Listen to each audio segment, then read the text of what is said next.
péridurale ou épidurale est une technique d'anesthésie loco-régionale consistant à introduire un cathéter dans l'espace péridural. Où se situe l'espace péridural?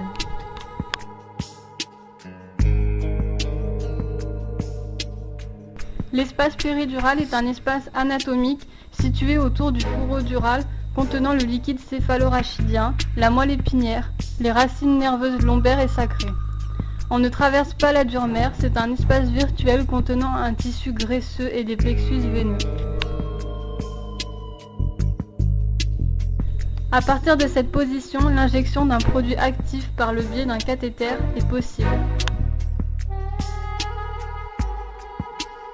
L'utilisation la plus courante est l'analgésie péridurale lombaire lors de l'accouchement par voie basse.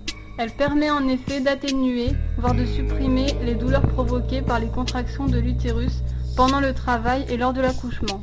Elle ne présente absolument aucun risque pour le fœtus, car la dose anesthésique est trop faible pour l'atteindre.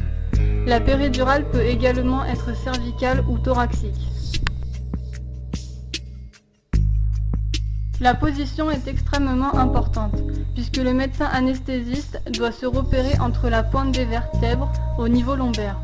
Pour faciliter la tâche du médecin anesthésiste, la patiente doit adopter la position adéquate qui consiste essentiellement à faire ressortir le bas du dos en poussant vers l'arrière la partie lombaire.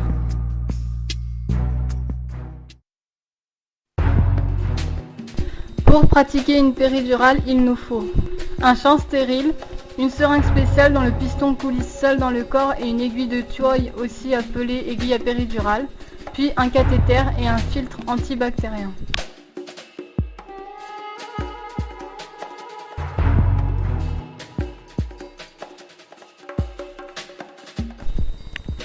L'aiguille de Tuoy ou aiguille à péridurale va nous permettre de monter le cathéter plus facilement.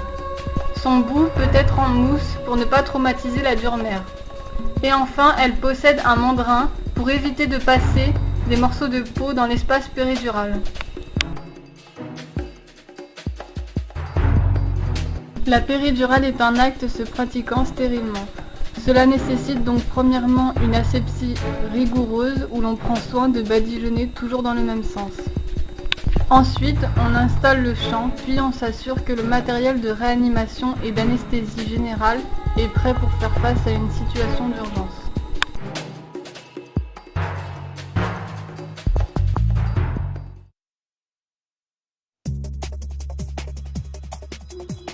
La procédure débute par une anesthésie locale, une injection de lidocaïne à 1%. Celle-ci peut être couplée à l'utilisation d'adrénaline afin de pouvoir vérifier que l'on n'a pas injecté dans l'espace vasculaire, auquel cas une tachycardie sera rapidement observée.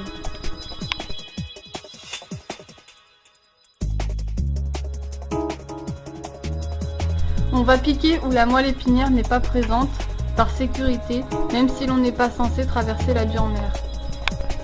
La moelle s'arrêtant en L1, on pique soit entre L2 et L3, soit entre L3 et L4.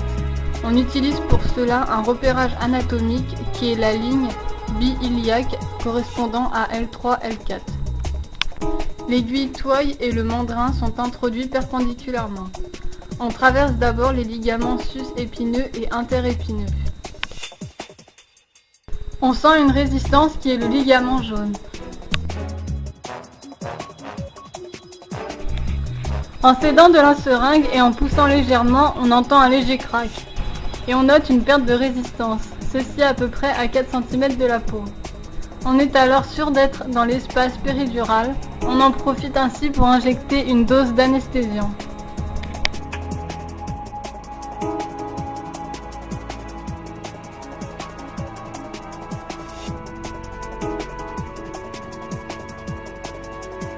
Avant la pose du cathéter, on vérifie dans un premier temps l'absence de reflux de LCR, qui signifierait une brèche jurmérienne, puis dans un second temps l'absence de reflux de sang, qui traduirait une fonction d'une veine épidurale. La pose du cathéter est précédée d'une dose test se composant de 2 à 3 ml de xylocaïne adrénalée, correspondant à la dose de rachis anesthésique. Enfin, on installe le cathéter. On remarque que celui-ci présente un trait noir environ à 4 cm de son extrémité. Il s'agit du repère qui doit se trouver au niveau de la peau une fois le cathéter installé.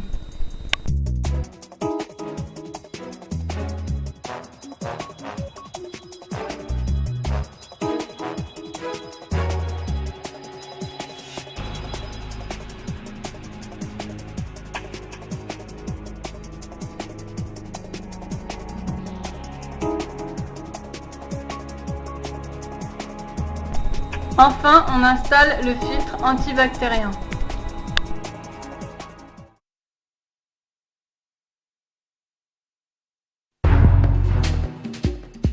Il existe certaines contre-indications à la péridurale, comme des troubles de la coagulation, ou bien de la fièvre, ou une infection au niveau du point de ponction interdisent le plus souvent de faire ce geste.